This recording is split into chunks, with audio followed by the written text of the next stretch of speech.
Hello, I'm Adrian Finnegan, and this is Counting the Cost on Al Jazeera, your weekly look at the world of business and economics. This week, buckle up for a wild ride. Taxis could take to the skies, and self-driving cars will become more common.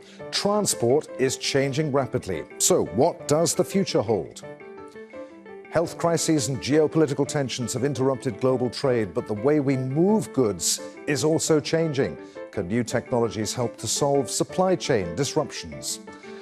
And saving the planet one aircraft at a time, the aviation industry aims to become carbon neutral by 2050.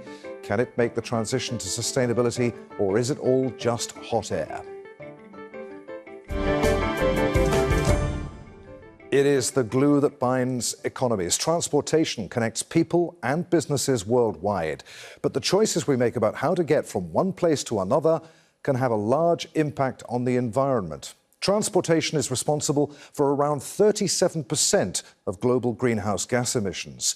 The World Bank says the move to sustainable transport could save $70 trillion in mobility costs by the year 2050.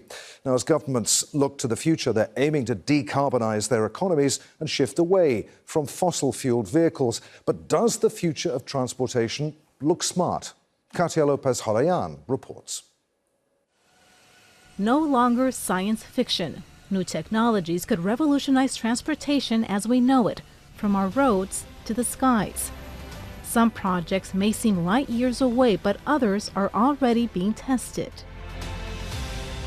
Ads like these have become more common, showcasing cars that double as flying vehicles. It's ultimately a race to tap into the market of the future and outperform competitors. In the field of electric aviation, Europe and the US are starting roughly on par with China. There's no reliance on traditional engines, and we can take advantage of China's new energy supply chain. A new high-tech transportation industry could reshape the way we live. Traveling time for long and short distances would be less, and the use of electric vehicles would be the norm, with more self-driving cars, including those that take to the skies. Our product can operate both autonomously and manually. It's very simple to operate, even for a beginner. You only need about an hour of training. But there's also concern technology pioneered by companies like Tesla in the US could be the end of public transportation and its infrastructure. Some, however, have managed to combine both. Japan's first self-driving bus emerged about a decade ago, with sensors and artificial intelligence behind the wheel. Green technologies could also transform commercial aviation, making it faster and cleaner with plans of net zero emissions by 2050.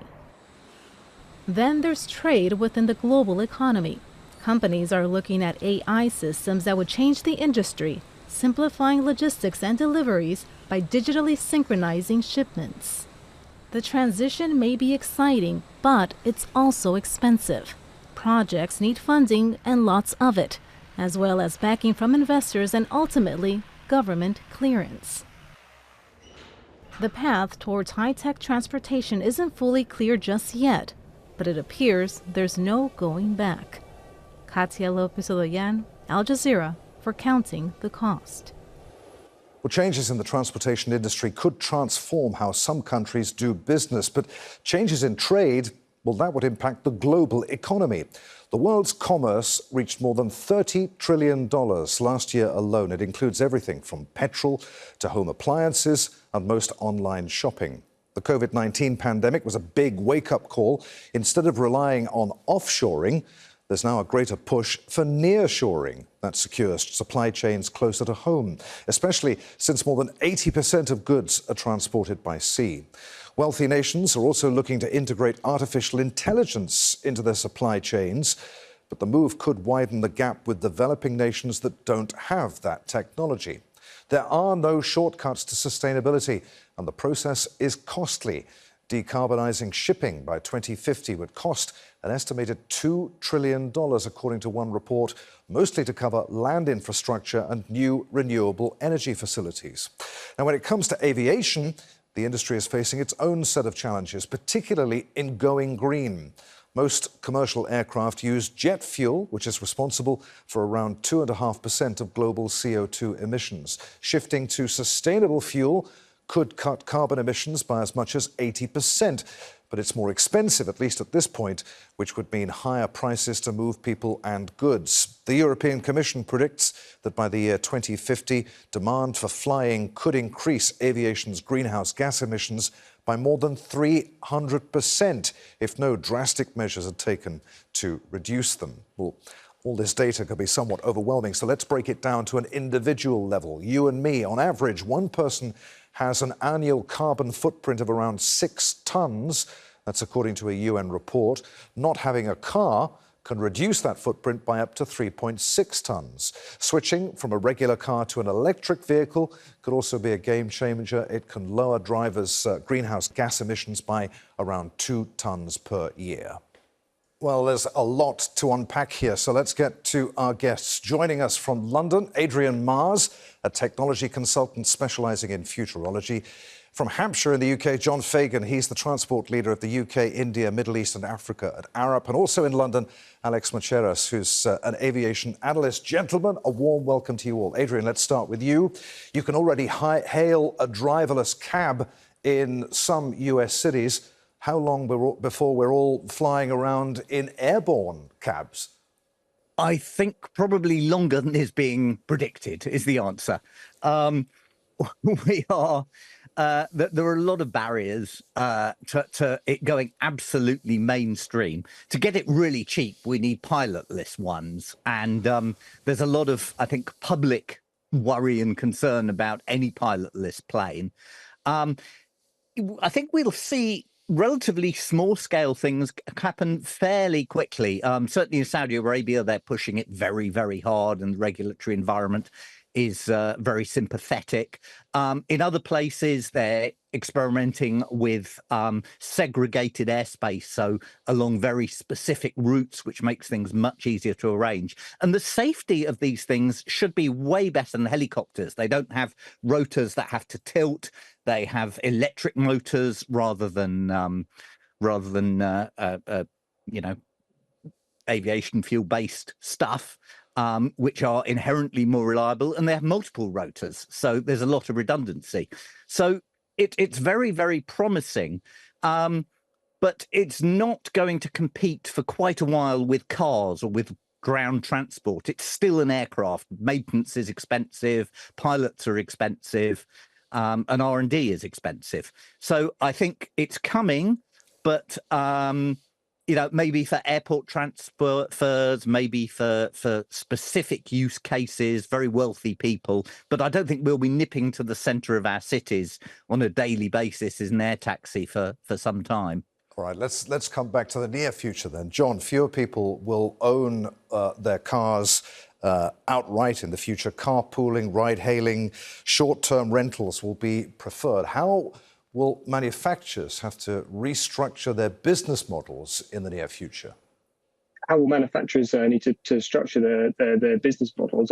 I think what we can see around the world is lots of manufacturers switching to manufacturing electric vehicles. That creates lots of change in design, lots of demand for new and different components. And with those new and different components, there's scarcity of resources.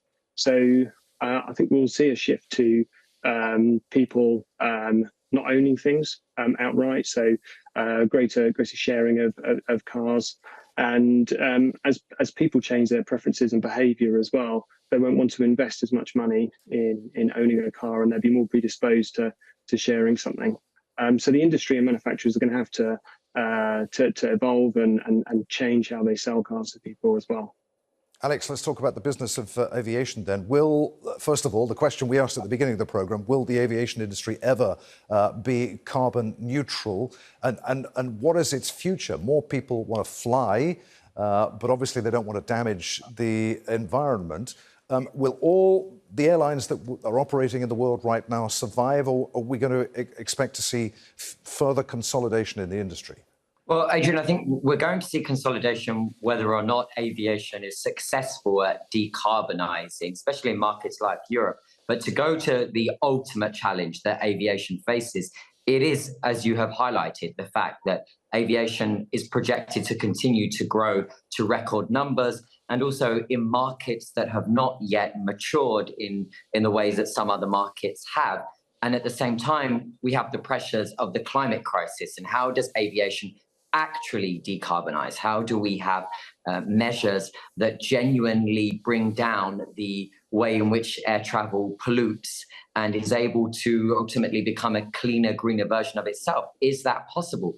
I think the quick answer to that, in a nutshell, is that on a smaller scale, and specifically perhaps in regional aviation, I was speaking to the CEO of Logan Air, the Scottish carrier, who are really relied upon for domestic flights within Scotland and across the Isles.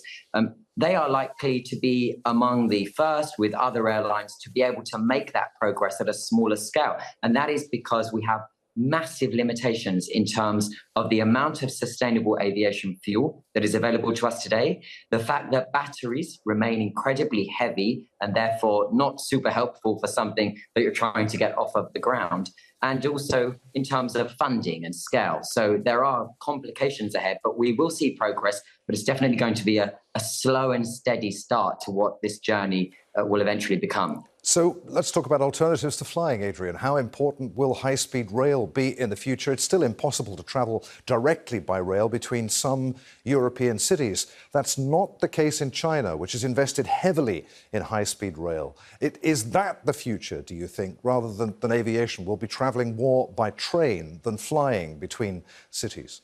I would like to think so, but unless the politicians provide sort of economic incentives to travellers, I don't think that's going to happen. High-speed rail is very, very expensive. The evidence that the economic benefits, rather than the climate change benefits, of a study, for instance, in China showed that initially, when you put high-speed rail in, particularly when you're connecting up smaller cities, the economic benefits are significant. The more you put in, the less the benefit. It grades away as you expand the network. It's the major connections that really make a difference. So it is very, very, very expensive. The UK HS2, high-speed 2 link has been scaled back significantly. The costs have been vast. The big infrastructure projects often go over budget. And in a sort of crowded, relatively small country, you end up upsetting a lot of people when you go over their land and demolish their houses and their businesses. So it's not always easy. It's definitely a part of the solution, but it's not a holy grail. And of course, there's seas to deal with as well. So, you can't replace air travel. And the problem with sustainable air travel is that all of the solutions, nobody's really offering much over 2,000 miles, and that's with hydrogen. Airbus are working towards hydrogen-based aircraft, but they're not really predicting much more than 2,000 mile range. So that's not going to replace a lot. Battery-based stuff has already been said, they're heavy. That's an even shorter range, although, that's accelerating at a pace, and batteries are rapidly becoming cheaper and better, but that won't compete with long-range air travel in the foreseeable future. And biofuels that have been grown to make to replace hydrocarbon-based fuels are controversial because they replace food crops. So there is no easy solution here. It's a combination of lots of different approaches. John, food and manufactured goods need to be delivered quickly and efficiently. How do you see that business changing in the near future? It's really important that we think about freight and the impact of freight on the overall transport system. And the International Transport Forum, they forecasted that between, if you look at 2015 levels of freight, and the expectation is that the freight task will triple by 2050. So there's an enormous challenge there, but also a whole set of opportunities for the freight sector. So we have this big growing challenge in freight. And then we also have all of the contextual drivers of freight, things that are driving movement. They're all witnessing a major transformation of their own. So consumption and how we consume things, the retail models, how we buy things, how we receive things, how we behave as consumers. Trade is changing, where we get things from and to. Manufacturing as well is changing with shifts in economic growth. And then, not least, the energy transition, which energy products represent 30% of freight movements, and then that's going through a fundamental transition as well. So if we add this all up and we look at the scale of the task that's changing, also the drivers changing, and also what we've got in freight is a highly fragmented sector driven by private companies, and there's almost a kind of invisible network that people don't always spend lots of time thinking about. But there's a huge opportunity, I think, to step back and think about how to coordinate different modes of transport and how to make good investment decisions for the long term. But how do we reduce the carbon emissions of freight transport overall? Alex, of course, freight movement is a big part of the aviation industry. Coming back, though, to what Adrian was saying about high-speed rail, how much of a threat do airline companies believe high-speed rail to be? What's the future of short-haul and regional businesses, for example? It's definitely something that has the low-cost airlines and the airlines that operate domestic flights pay attention. The airlines that are being sensible about this are not perceiving or looking at these train operators as enemies, as the competitors that are trying to steal our passengers in the name of the climate, but rather are establishing code share agreements with them, deals with them. So, for example, if I am an operator based in Paris and I know that you need to get to the south of France, let me be sensible and form a relationship as an airline with a train operator. If I have the infrastructure there and the rail company is ready to take my passengers, let them book on one ticket so that when they land at Charles de Gaulle, I hand them over to the rail operator. Now, it sounds great. In reality, it doesn't always work. I had a cancelled flight recently where the next available option was the following day, and the airline was adamant that it would not book me onto a rail service that would have had me there that evening, because they said they have no commercial relationship with them. And so they were willing for my carbon footprint to be far higher, spend the whole night there in a hotel and so on, all these costs. In the end, I won that small battle, but it's kind of that representative of what happens across the wider aviation ecosystem. I think first and foremost, we need to see the take-up of SAF, sustainable aviation fuel, increase on these short-haul flights, because it's the short-haul flying that are incredibly polluting. Yes, it's fewer emissions than a long-haul flight, but we're flying them so much more. The frequency is greater. It's way cheaper to fly from London to Manchester than it is to get the train. And yet we know the difference in emissions. So if we had a better take-up of SAF and we were genuinely able to decarbonise the short-haul flights, then it can only progress to the mid-haul and the long-haul. The reason why we're not there, Adrian, is because nobody wants to pay for it. And that's the nub of it, really, isn't it, Adrian? All of this is expensive. I wonder if the integration of AI into our transport systems will make this any cheaper. Of course, AI itself is not going to come cheap, is it? No, and actually, ironically, a lot of AI in data centers is using quite a lot of energy. It's moderately energy intensive.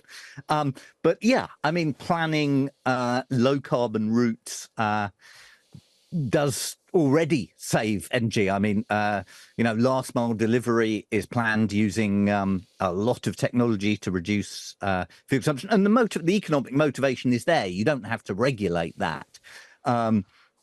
Companies want to use as little fuel as possible and do things as quickly as possible. It's cheaper that way. But I think the biggest effect of AI is a driver of unemployment, sadly, but also getting rid of people. So I expect to see ships with maybe fleets of ships with just one bridge crew on one ship and multiple ships that are autonomously controlled. They'll still need people on board to look after the engineering and make sure things are tied down, because that's something that regularly has to be done, and other duties. But you can reduce the number of people on board. Likewise, as we've already starting to see, driverless cars, and we don't know when that's going to happen, and driverless trucks. And once you have driverless trucks on a relatively large scale, you can adapt the infrastructure to suit them. So that means putting distribution centres next to the roads that really suit them, which is motorways, highways, making the distribution centres driverless truck friendly, and then you can have automated loading and unloading. But of course, all of this automation, which is has been an increasing trend for many, many decades, leads to unemployment, and we need economic solutions to that, probably a guaranteed minimum income system that replaces how we earn our money at the moment. Okay. But yeah. No, carry on, Adrian. Well, I was going to say, AI is going to be absolutely crucial to decarbonising, but the effects are very, very unknown. For instance, if you have lots of driverless cars on the road, then it may be that we're in a golden future where we don't need to own our own cars. There's less cars on the road. We have a point-to-point taxi whenever we need one. Or we could be looking at a much worse state of affairs where everybody moves away from public transport. There's huge numbers of driverless cars on the road, clogging our roads where they could be on buses and trains. And we're in a worse state than we were before.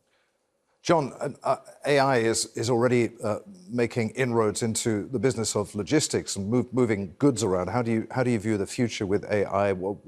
And coming back to what Alex was saying about us needing a much more integrated system, how does that apply in terms of the logistics of moving goods around? I mean, and things like customs and regulatory supervision, could that be automated through AI much more in the future? Yeah, definitely. And certainly distribution centres, roads. I mean, Adrian's made some important points there about some of the developments that we expect with automation. But really, distribution centres, customs, regulatory environment, it's absolutely going to be shaped by technological advancements in the future. Has the opportunity to reduce costs, operational costs. I think, as Adrian said, that there's a consequence there in terms of jobs and the economic impact. But ultimately, as we step towards the future, it will help with the cost side of the equation, but also really important the resilience of logistics and freight networks as well.